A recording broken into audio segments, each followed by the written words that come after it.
rotated anterior and rotated posterior, right? We've got that.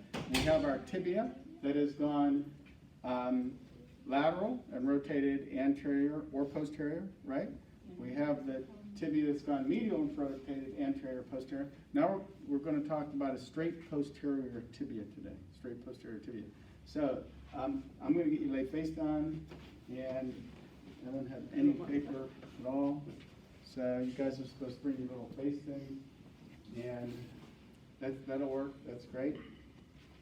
Now for a straight posterior tibia, we are not going to be doing that standard rocking back and forth.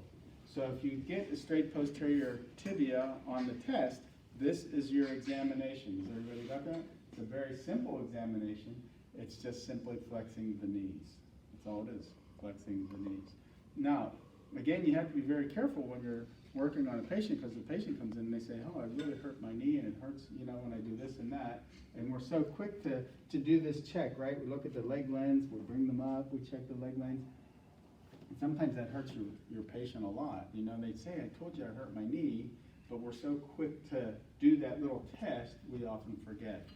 But on this test, that's all we're doing is we're going to bend the knee. But since the patient said they've already hurt, let's say, Anna's worried about her right knee, so we're going to just bring it up very, very slowly. It's all we're going to do, very slowly, okay?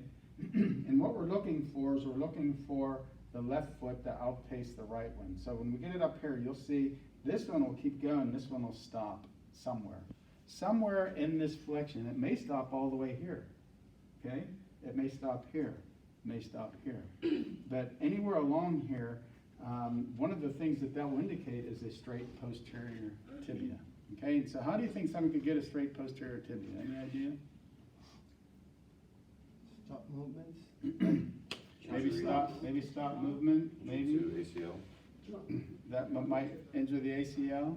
Sometimes they just fall on their knee. Anybody, that ever happen to anybody? Just come down on your knee, or you're running up steps. Anybody ever do that and fall on their knee and hit a step? It's not so bad if it's carpeted. If it's not, it's really, really painful. But some type of a blow to the front that can push that backwards, okay? And so, if in fact the patient can only bring their knee up this far, now the contact point for a straight posterior tibia is right across the back of the tibia. So we have to be careful we don't hit what again? You don't want to hit the fibular head. So, but we're going to be straight across here. So, this is the way we'll start doing this. If the patient can't bring their leg up, then I'm going to bring it up as high as it can. I'm going to use a web contact. Has everybody got that? I'm going to stick my hand just like this, come in here, and make sure that I'm on the tibia, and I'm just going to adjust it forward. Now, some people say, can I use a drop on that? I don't care.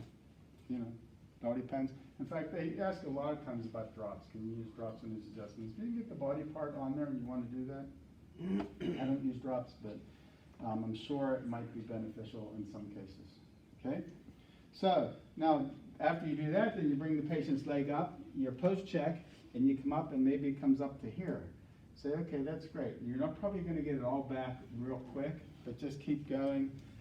You know, give them a day to see how much it heals and so on or so, and then see them in a day or so, and then see how far it actually goes. Has everybody got that? Mm-hmm. Now, for this class, though, this is the move we're going to do, this move. You're not going to do the one I just showed you.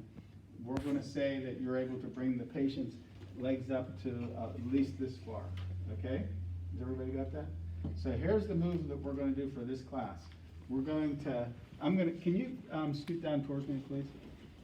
I'm going to place the patient's foot, and remember, you don't want to get that in your hair so much the patient's shoe. You're going to then do a basket weave contact. Does everybody see what I'm doing here? Basket weave. And then I'm going to come. Now you don't want to pull on the patient's calf. It can be extremely painful.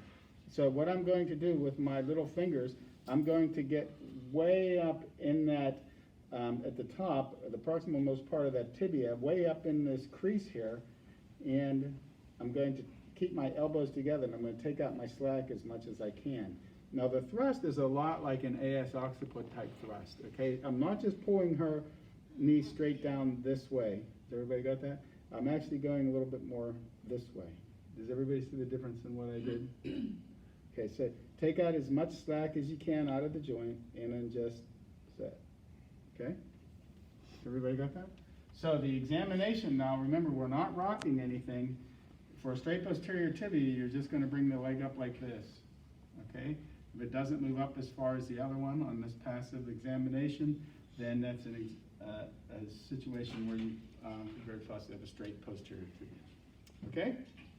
All right, so let's try that.